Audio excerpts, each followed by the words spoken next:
नमस्कार, EMS TV के मुद्दे की बात कार्यक्रम में आपका स्वागत है। मैं हूं आपके साथ आकाश। मोदी कैबिनेट ने आज शिक्षा नीति को लेकर बहुत बड़ा फैसला लिया।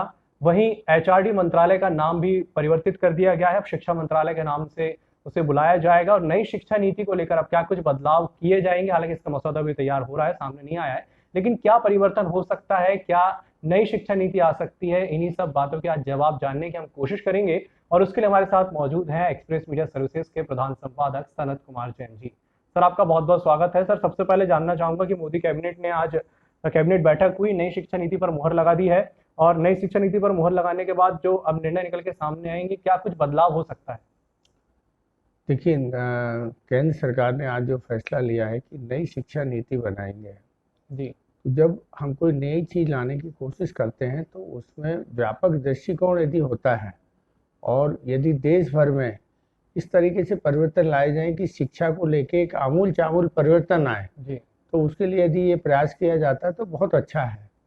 लेकिन ये केवल परिस्थितियों को ध्यान में रखते हुए और यदि हम कोई जल्दबाजी में ऐसी शिक्षा नीति बनाने की कोशिश करते हैं कि जिसमें पूरा का पूरा हमने ध्यान सभी और नहीं दिया, तो इस नई शिक्षा नीति बनाने का भी कोई लाभ होगा नहीं। जैसे अभी आप मंत्रालय का नाम बदलते हैं तो नाम बदलने से तो कुछ होता नहीं है, लेकिन हम पुरानी चीज़ों को भूल के नई चीज़ों को याद करने में लग जाते हैं, तो हम बहुत कुछ पीछे का छोड़ देते हैं।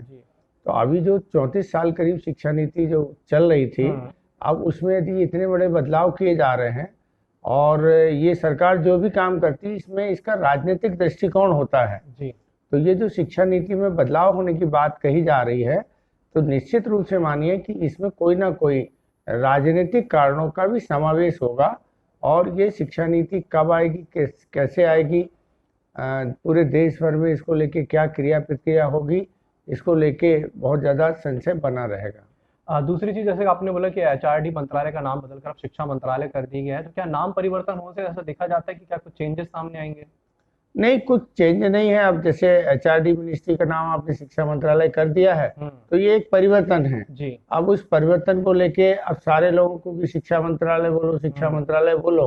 तो अब ये 34 सालों में जो चीज एक बार बन चुकी थी राष्ट्रीय और अंतर्राष्ट्रीय स्तर पर, एक जो ह्यूमन रिसोर्स डेवलपमेंट या मानव संसाधन विकास मंत्रालय की शिक्षा को लेके ये जो पहचान बनी हुई थी, अब उसकी जगह एक नई पहचान आएगी कि वो शिक्षा मंत्रालय नाम हो गया।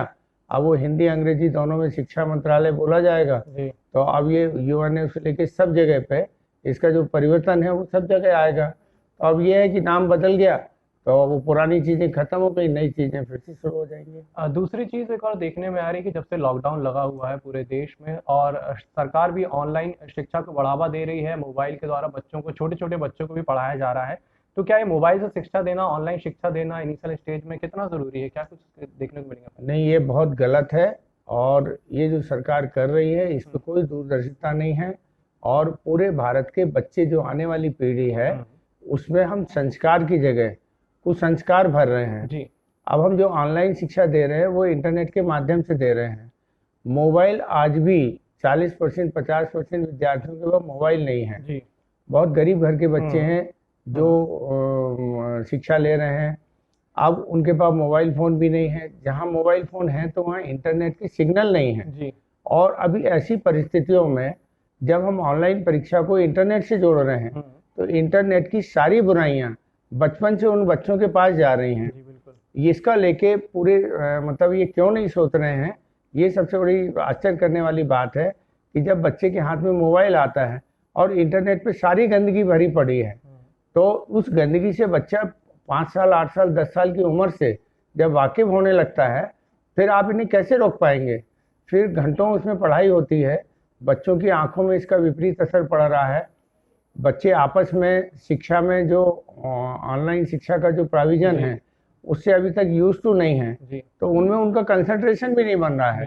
तो लॉकडाउन का एक अवसर मिला और हम उसको ऑनलाइन की जगह लेके जा रहे हैं, ये बहुत गलत है। इसकी जगह जैसे पहले कुछ वर्षों पहले भी विचार हुआ था कि हम दूरदर्शन चैनल के माध्यम से और हम टेलीविजन के माध्यम से क्लासेस लगा के पढ़ाई कराएंगे।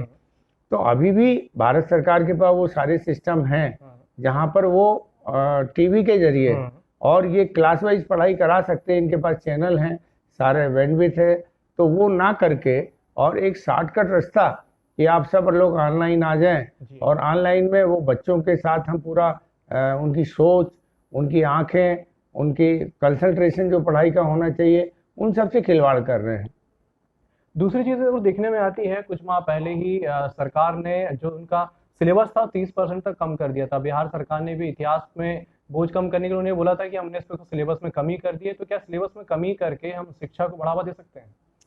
नहीं, देखिए, जो सिलेबस उन्होंने ये कहा कि भाई ये कोरोना लगा है, ऑनलाइन सिलेबस भी बहुत बड़ा है बच्चों का, हमें सिलेबस कम करना चाहिए। लेकिन जिस तरीके से सिलेबस को कम करने के लिए आपने नागरिक शास्त्र के बहुत सारे विषय हटा दिए, आपने संविधान से संबंधित जो जानकारी, मूलभूत जानकारी हम बच्चों को पढ़ाई के दौरान देते थे, उन्हें आपने कोर्स से हटा दिया। कुछ आपने ऐसा इतिहास हटा दिया जो भारत की स्वतंत्रता आंदोलन से भी जुड़ा हुआ था और वो पीछे क्या हुआ है और उससे वर्तमान कैसे बना इसकी जानकारी देता था। अब ये जब आपने विषय कोर्स कम करने के नाम पे हटा दिए, तो इसका हर जगह अलग अलग तरीके से विरोध भी हो रहा है और इनको हटाने से हम नागरिकों को गुलामी की ओर ले जाएंगे। जब पीढ़ी को पता ही नहीं होगा कि हमारे अधिकार क्या हैं, हमारे कर्तव्य क्या हैं, हमने जो चीज पाई है उसके लिए क्या कीमत चुकाई हमने, यदि इसकी जानकारी नहीं होगी तो हम अपने देश के जो आने वाली युवा हैं उनको एक बहुत बड़ा वैक्यूम देंगे और एक हिसाब से उनमें कोई चिंतन नहीं होगा, नॉलेज नहीं होगा और वो बहुत सतही ही नॉलेज इंग्लिश हिंदी का जो भी पढ़ते हैं वो पढ़ पाएंगे। तो ये कोर्स कम करने के नाम पे कोर्स कम किया जाए, लेकिन कोर्स वो कम किया जाए जो उसके जीवन में अनावश्यक है, जो उस पढ़ाई से रिलेटेड नहीं है। बच्चों को अच्छी हिंदी आनी चाहिए, बच्चों को अच्छी अंग्रेजी आनी चाहिए, बच्चों को ऑनलाइन डिजिटल जैसे काम करने का कंप्यूटर है या मोबाइल फोन पे काम करने की, जो आज की तारीख में सारा कंप्यूटर मोबाइल फोन पे है, तो ऐसे में उसे काम करने ये इन चीज़ों की शिक्षा बहुत अच्छी होनी चाहिए। लेकिन यदि हम इतिहास से नहीं जोड़ेंगे तो वर्तमान अच्छा नहीं होगा और वर्तमान यदि अच्छा नहीं होगा तो हमारा भविष्य भी अच्छा नहीं होगा। तो इतिहास होते इसलिए है कि हम इतिहास से सबक लें और इतिहास में जो गलतियां हमने करी हैं वो आगे गलतियां ना हो, और उससे को देखते हुए इतिहास भी जरूरी है, वर्तमान भी जरूरी है और जो भविष्य की आवश्यकताएं हैं उसको ध्यान में रखते हुए हमें नई शिक्षा नीति में इन सभी बातों का समावेश बनाना होगा। सर, एक सवाल और है कि जिस तरीके से पहले केंद्र सरकार ने बोला था कि हम 100 ऐसे शीर्ष संस्थान बनाना चाह रहे हैं जो पूरी दुनिया में टॉप 100 में शामिल हो, लेकिन हमेशा ये देखा जाता है कि भारत के जो बच्चे फॉरेन में जाके पढ़ाई करते हैं, विदेश में शिक्षा ग्रहण करते हैं, तो ये कहाँ तक सही है? क्या कुछ लेके इसको मेहनत करनी चाहिए केंद्र सरकार को? देखिए, हमारे यहाँ शिक्षा के क्षेत्र में जब से केंद्र सरकार और राज्य सरकारों का हस्तक्षेप बढ़ा, उसके बाद से हमारा शिक्षा का स्तर भी जो आज के 10 साल पहले था या 15 साल पहले था, अब कम हो गया है और हम उस रैंकिंग में नहीं फिट बैठ पा रहे हैं जहाँ होना चाहिए। दूसरा, सारे विश्व के जो शीर्षस्थ संस्थान हैं उनमें शोध करने के लिए और एक फ्रीडम होता छात्र को कि वो जो पढ़ रहा है तो वो अपने खुद के हिसाब से भी पढ़ पाए। तो हमारे यहाँ शोध में सबसे कम पैसा होता है, पिछले 4-5 सालों से बजट लगातार कम हो रहा है। संसाधन पे हम विश्वविद्यालयों को, संस्थानों को कह रहे हैं कि आप अपने स्तर पर अपने खुद के आर्थिक संसाधन विकसित करें। तो हम जिस तरीके का हस्तक्षेप करते हैं उनके ऊपर, शिक्षाविदों की जगह वहां पर जाके ब्यूरोक्रेट्स अपनी अपनी पॉलिसी बना के लादने लगते हैं और बच्चों को शोध के लिए ना तो समय मिलता है, ना पैसे मिलते हैं और ना उनके संसाधन उपलब्ध कराए जा रहे हैं। तो इससे केवल नीति बना देने से काम नहीं चलेगा, हमें ये करना पड़ेगा कि जो हमारे अच्छे संस्थान हैं, जो जैसे आईआईटी थे, अब आईआईटी का भी रैंक धीरे धीरे विश्व स्तर पर घटता जा रहा है। तो पिछले 10-15 सालों में आईआईटी ने पूरी दुनिया भर में 3-4 आईआईटी थी जिन्होंने पूरे दुनिया भर में अच्छा स्थान बनाया था, लेकिन अब वो भी पिछड़ रही हैं। तो इसका केवल कारण ये है कि सरकारी हस्तक्षेप ज्यादा होना और संसाधन हम उनको उपलब्धि नहीं करा रहे हैं। तो जब उपलब्धि नहीं करा रहे हैं तो आप इस वैश्विक प्रतिस्पर्धा में कैसे उतर पाएंगे? यहाँ पर आपको फ्रीडम देनी पड़ेगी। तो शिक्षण संस्थानों को जब तक आप फ्रीडम नहीं देंगे और उसको सरकारी हस्तक्षेप से मुक्त नहीं करेंगे, तब तक मैं नहीं समझता हूँ कि शिक्षा के क्षेत्र में कोई आमूल जामूल परिवर्तन आ सकता है। एक चीज और देखने में आती है कि नई शिक्षा नीति तो सरकार ला रही है, शिक्षा मंत्रालय नाम भी परिवर्तित कर दिया है, लेकिन स्टेट वाइज शिक्षा की प्रणाली अलग है। मध्य प्रदेश में बात करें तो एमपी बोर्ड है, सीबीएसई है, दूसरे भी हैं, राज्य सरकारें तय करती है कि बच्चे को क्या पढ़ाना चाहिए। तो आप ये नहीं सोचते कि एक सेंट्रलाइज ऐसी यूनिट होनी चाहिए जो एक ही तरह से सारी देश में पढ़ाई को केंद्रित करे? ये बहुत अच्छा सवाल किया आपने। देश में एक ही सा सिलेबस होना चाहिए जी। अब ये अलग बात है कि भारत में बहुत सारे राज्य हैं, उनकी अपनी भाषाएं हैं, उनकी अपनी क्षेत्रफल, भौगोलिक जानकारियां सब अलग अलग हैं। तो जो कॉमन विषय के सब्जेक्ट हैं उनमें तो राष्ट्रीय स्तर पे एक ही मतलब शिक्षा नीति के अंतर्गत होना चाहिए। लेकिन प्रदेश के स्तर पे हम ये चाहते हैं कि यदि उन्हें सामाजिक भौगोलिक दृष्टि से और उनकी जो अपनी उनका अपना इतिहास है उसको लेके यदि कोई सब्जेक्ट शामिल करने हैं तो इसकी छूट राज्यों को देनी चाहिए।